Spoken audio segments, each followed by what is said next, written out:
Tonight on The Story, Oregon's next governor may not have the benefit or hindrance of a Democratic supermajority in the state House or Senate. It's going to be a tough haul. There's 7 competitive seats. They'd essentially need to win, 5 or 6 out of the 7 to be able to keep that. What that could mean for the future of your tax dollars. Plus, why is Election Day on Tuesday in November? How on earth did we get here? We'll go down a rabbit hole that takes us back to the 1840s for an explanation. And finally, Oregon's least populated county near the top of early ballot returns. It's a good feeling to know that our citizens take it that seriously, that they really do care about the electoral process. So what's the secret in Wheeler County? It's not the obvious one you're thinking. Here's The Story. I'm Pat Doris. Welcome to The Story. It's the night before the big election. I'm pretty excited about it, and I hope that you are too. Over the last few weeks, we've talked a lot about the big races, the governor, the Congress, that sort of thing. But there's a lot at stake with races you might not have thought about in the Oregon legislature. And that is tonight's big story.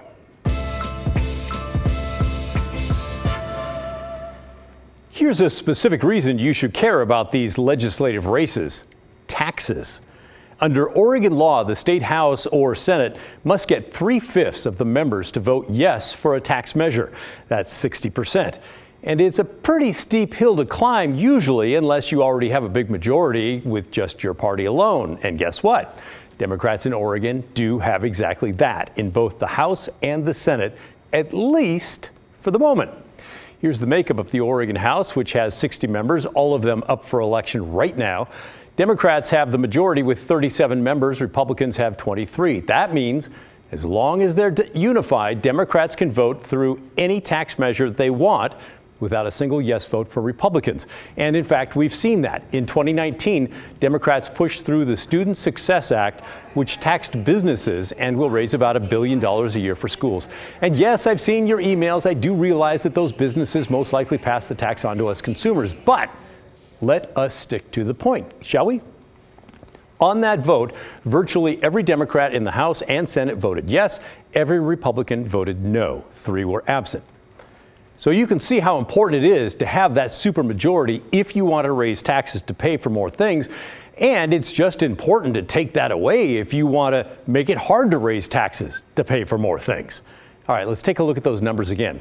Remember, the Oregon House, Democrats have 37 members. Well, 36 is the magic number for that supermajority of 3/5. So if Democrats lose 2 seats, the supermajority disappears, and it's much harder to pass tax measures. Here's the Oregon Senate. Democrats have 18 members, Republicans 10, and there are 2 independents. That's the gray space that we're showing there, kind of to the right there. The 3/5 magic number here is 18. If Senate Democrats lose even a single seat to Republicans, their supermajority vanishes. Now, I talked about the possibility of change with Oregon lobbyist Patrick Singh. He thinks it is likely in the state Senate. Almost certainly. Currently, with the Democrats having a supermajority in both chambers, I would say just the numbers we've seen, folks we're talking to, the momentum on the Senate side, they're bound to lose the supermajority there, which is they have it by 1 vote. So there's 3 or 4 competitive seats right now in the Senate. All you have to do, if you're the Republican side, is win one of those, and you've taken away the supermajority. Well, that's a huge deal, and one that we will be watching closely tomorrow. That same math holds true for the Oregon House. Remember, Democrats only have a 2-seat supermajority there. It's possible that could also disappear tomorrow. On the House side, I think the Democrats will lose a couple seats. That's both sides of folks that I'm talking to are kind of acknowledging that.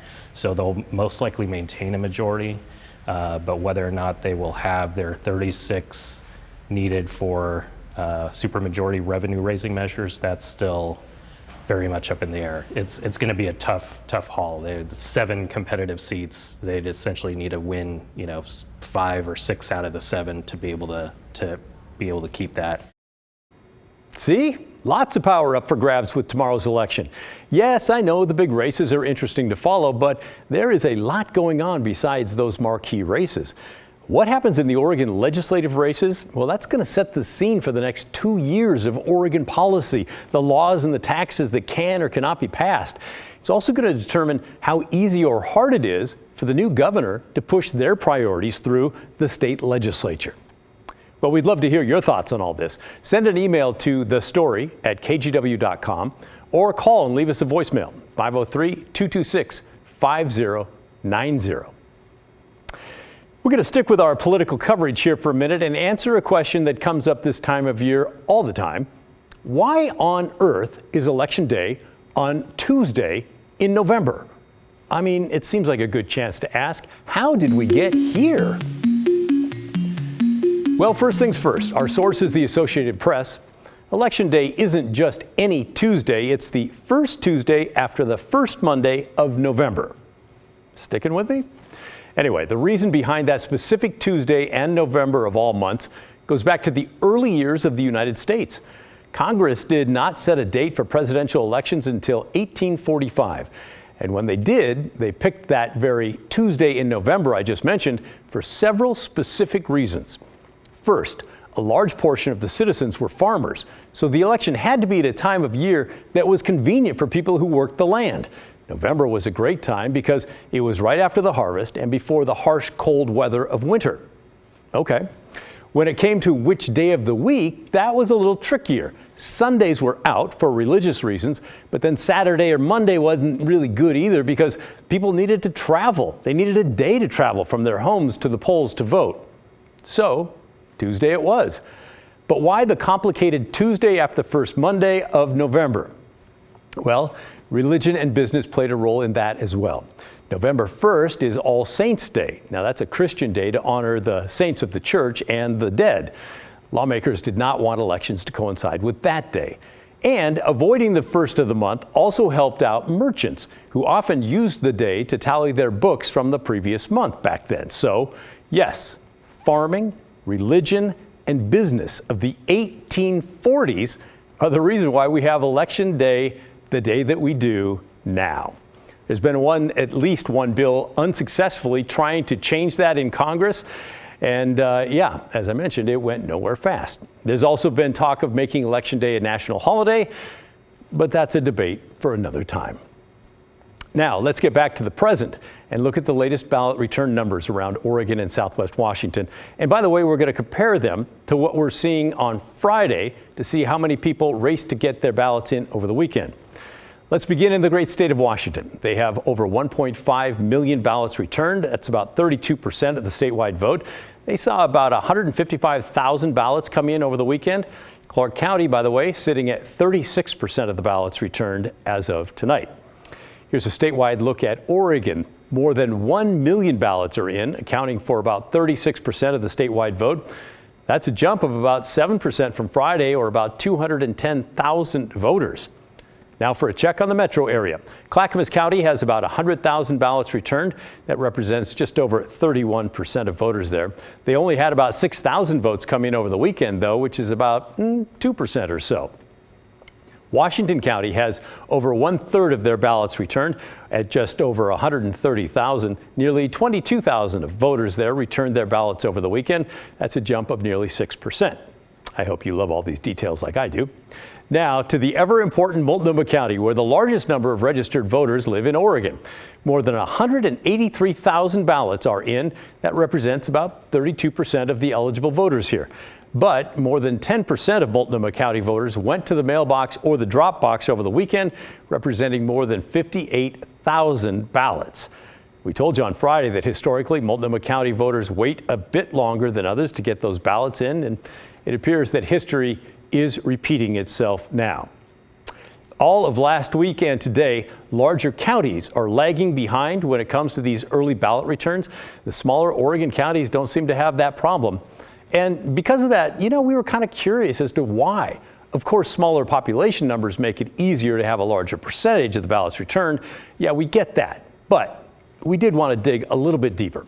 Right now, the top 3 counties in Oregon, based on the percentage of ballots returned so far, are Lake County with more than half their ballots in, well done, Wheeler County with just about half, and Grant County not far behind. You can see that even though Wheeler County ranks second, it only accounts for about 500 votes, and that's because they only have about 1,000 eligible voters in that vast county. Wheeler County is the least populated county in all of Oregon. The county seat is located in the town of Fossil, which was named after a discovery of, that is correct, fossils, and you can still go dig them there. The first fossils were found back in 1876. The voters there lean definitely Republican red. The last Democratic presidential candidate to win a majority in Wheeler County, Jimmy Carter, back in 1976. And he won by a margin of less than 50 votes. It's been all Republicans ever since. So we called up the Wheeler County clerk to try and uncover why their residents are motivated to get those ballots in ASAP. Brenda Snow Potter says it's all about trust. It's a small community. A lot of people know me personally, being a volunteer firefighter and search and rescue and ambulance. And so they get to know me. And I think I've been here for quite a while now. And so they believe that they can come in and talk to me about anything. And if I can answer their questions, I will. She says this time around for this midterm election, she's not received many questions or concerns about the voting process in Wheeler County. No one's asked how our ballots are counted. We've had people in the past that have come and witnessed or observed the counting process. And for the most part, they say it's the most boring thing they've ever seen and never want to come back. But I've not had anyone request that. I have had a couple of people come in and ask about all the drama going on in the rest of the state. And, you know, if I was seeing any of that here, and I really haven't. I have no fear of walking out to the ballot box and checking it by myself. I'm not concerned about my ballot boxes catching fire or being destroyed. So that's a good feeling. It's a good feeling to know that our citizens take it that seriously, that they really do care about the electoral process. I believe our people here believe in the system, and I think that they trust me to make sure that their vote gets through the way it should. How refreshing is that? And what makes voting numbers in Wheeler County more impressive is that there are only 3 ballot drop boxes in the entire county. Of course, people can just return their ballot through the post office, but if they don't go that route, it can be a haul to get to the nearest drop box. Even though we're so spread out for the most part, we know we have to drive to get anywhere. So it's not what most people in the city would consider out of the way if we had to drive 20 or 30 miles. Because we're all generally about 2 hours, 2.5 hours from anything major, as far as major cities go. So 20 or 30 minutes isn't that much. Well, we think that's pretty short too, but we only go a mile in that time period. So no matter if the county has historically voted for Republicans or Democrats, it's incredible what a little trust in the system can do. Maybe we can all take a page out of the Wheeler County book, trust the integrity of the process, and get out and vote. And be sure to tune in to KGW all night tomorrow, as we'll have the midterm coverage throughout the evening as the results come in. There are lots of ways to watch us. We'll be on your TV, of course, along with NBC all night long, and we'll be streaming on KGW Plus and KGW.com starting at 7:30. And then stick around for the full coverage of the races on the news at 11. Still ahead on The Story.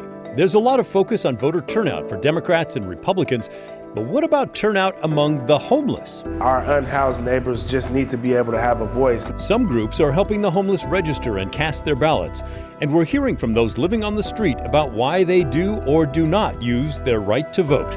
When The Story returns.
Recent polling shows homelessness is one of the most important issues in this election for both the Tri-County area and Portland voters.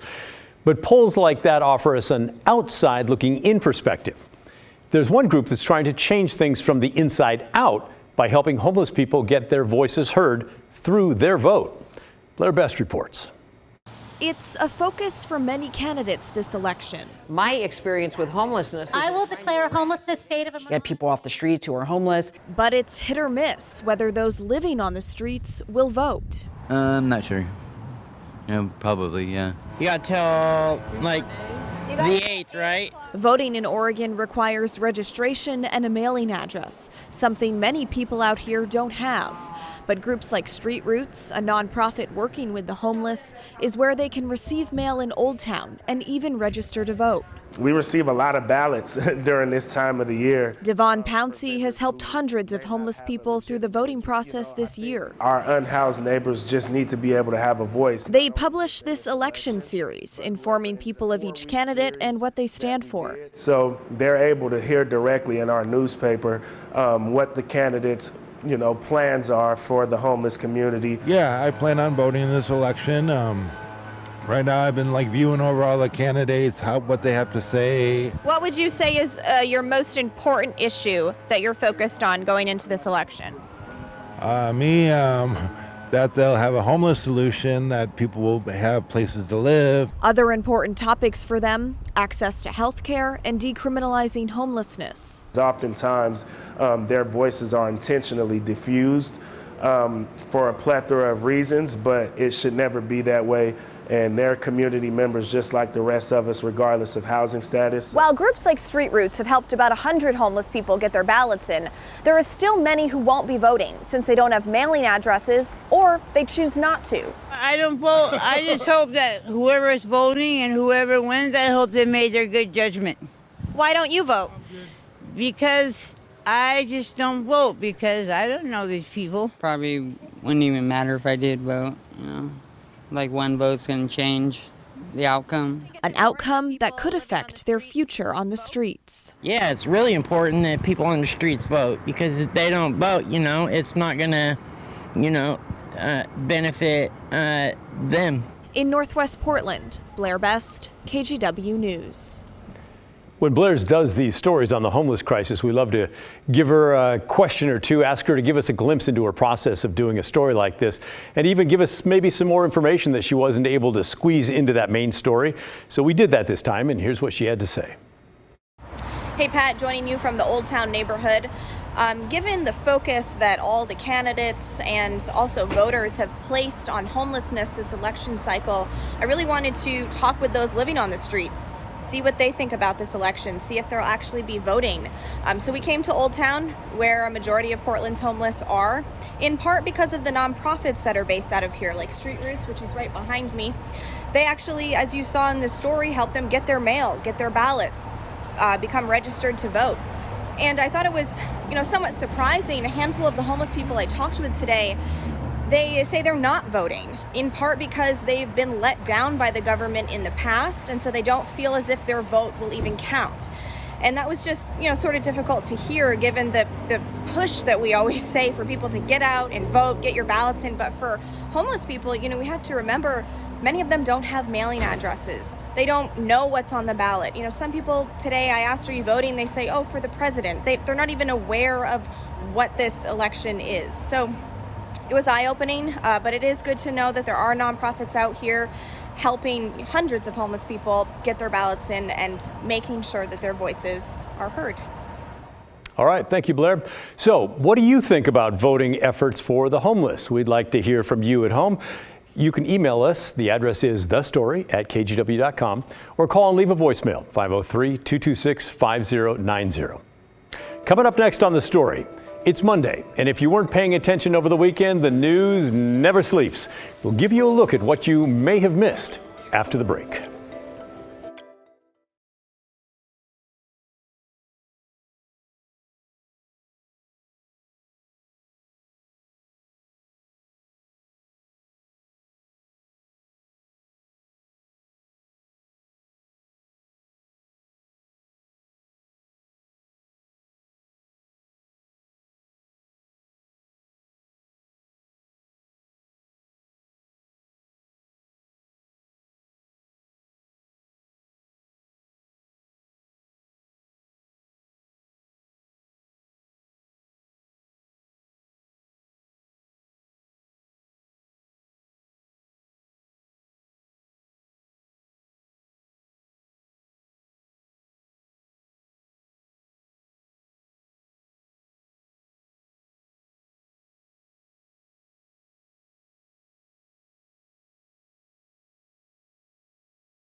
Here's a look at what you missed over the weekend. A fireball shooting into the air, a glowing orange sky, and reports of explosions.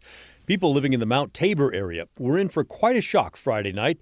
It was due to a fire at an electrical substation amid that pouring rain from the atmospheric river that dumped several inches on the Pacific Northwest. Firefighters noted tackling this fire was complicated, with the substation still energized and oil from the transformer burning on the ground. Portland Fire and Rescue eventually extinguished the flames, reporting the fire did not spread, nor were there any injuries. I don't know how they did it, but they did. In the light of day, many surveyed the scene and considered it, thankfully, underwhelming. I thought it would be a lot worse. I mean, because the size of the fireball, I'm looking at these, I'm like, that's all that blew up? They handled it. It was a quick response. PGE reports that power in the area was restored and that the cause of the fire remains under investigation as crews make repairs to the substation.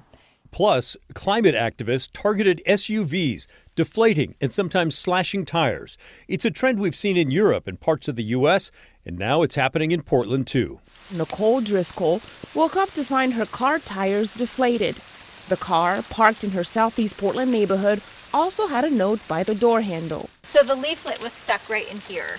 So I didn't think anything of it. But then she read it. And I was in disbelief. The note in part said, "Attention, your gas guzzler kills. We have deflated one or more of your tires. You'll be angry, but don't take it personally. It's not you, it's your car." And then I instantly got out and I looked and I was like, holy crap, they deflated my tires. All 4 of her tires had been deflated overnight.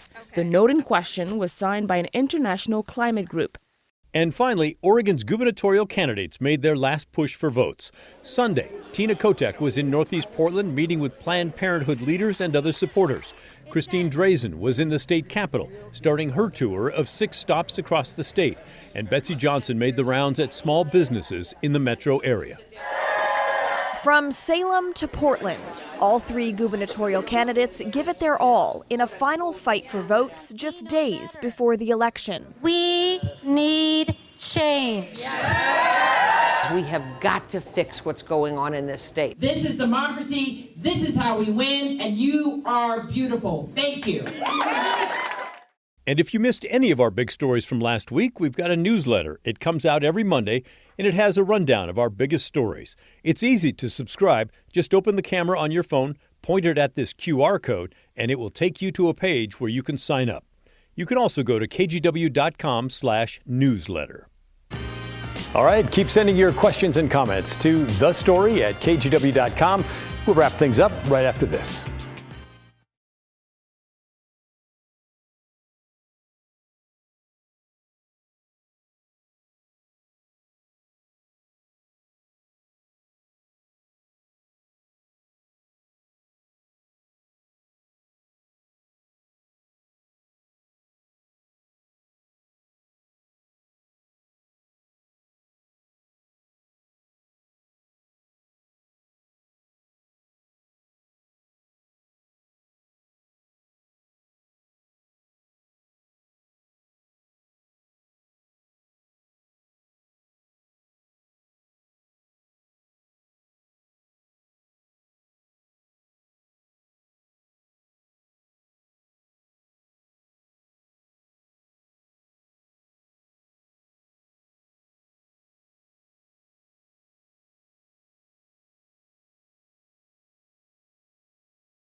For our Hey Help profile this week, we're talking about the KGW Great Toy Drive. Last year, with your help, we donated over 30,000 toys to local kids. This year, we're raising the bar. Head to kgw.com/toy to sign up. We'll send you a collection kit and you can help collect toys for local families. And a special shout out tonight to Rada Paint for signing up early. Well done. And one more reminder, get out and vote. It's getting late. If you've not voted, tonight is the time to do it. This was the scene at my house last night as we gathered to vote. We're not exactly early bird voters, but we did get it done, and you should too. Well, that's the end of our show. Thanks so much for watching. And remember, the story, our story, well, that never ends. I'll see you tomorrow.